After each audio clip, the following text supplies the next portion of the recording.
Hello everyone, and welcome back to our weekly series of Is the Shrine Worth It? The series where we have a look at the Shrine's secrets and see if the perks in it are really worth your 2,000 iridescent shards each. This week we have perks from the Onryo, the Doctor, Jane and Rebecca. Those perks are Scourge Hook, Floods of Rage, Overwhelming Presence, Poised and Reassurance. Let's start with our survivor perks first. Our first survivor perk is Reassurance. When within a 6 meter radius of a hooked survivor, use the Active Ability 2 button to pause their struggle progression for 30 seconds. If they're on the struggle phase, it also pauses the struggle skill checks. Reassurance can only be triggered once per survivor per hook instance.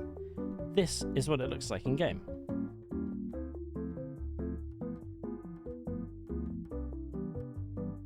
This used to be a really powerful anti-camping perk before the anti-camping bar was introduced.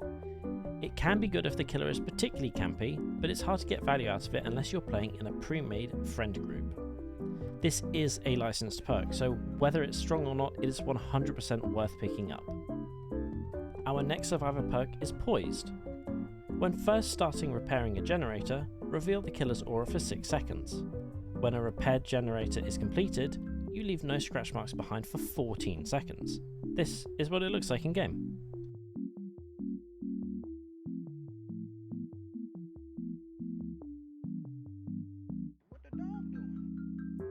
Weirdly, this is a very good perk and is very underused by the general DBD community.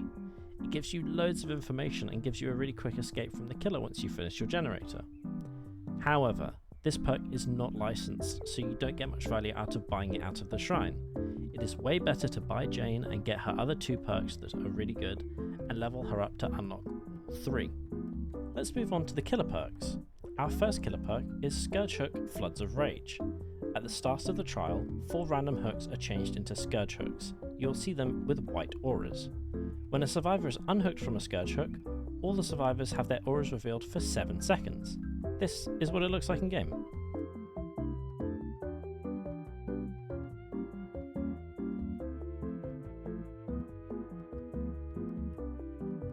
A mega strong and a mega meta perk. This is really good on any killer that has the ability to move fast or throw something, like Huntress. Not only is this perk really good, but it is licensed, so 100% pick it up and pop in any of your builds. Our fourth and final perk is Overwhelming Presence. Survivors within your terror radius suffer from inefficiency. Affect survivors' item consumption rates by 100%. This is kind of what it looks like in game. Yeah, this perk is quite dog. It doesn't really help you do much, it doesn't give you any information, and it doesn't really even slow the game down in any way. It's not from a licensed character, so just stay well the hell away from this one. So to recap, this week's a bit of a strange one, because we have 2 of our perks that are licensed. I would say both of those are worth picking up.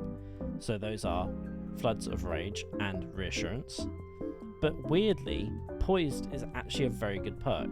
So I would say, don't pick Poised up, but go and get Jane instead, and run that perk in your build because it's really strong. The perk that we want to stay away from this week is the Doctor's perk, because it is really bad, and he's just not really that great with that perk.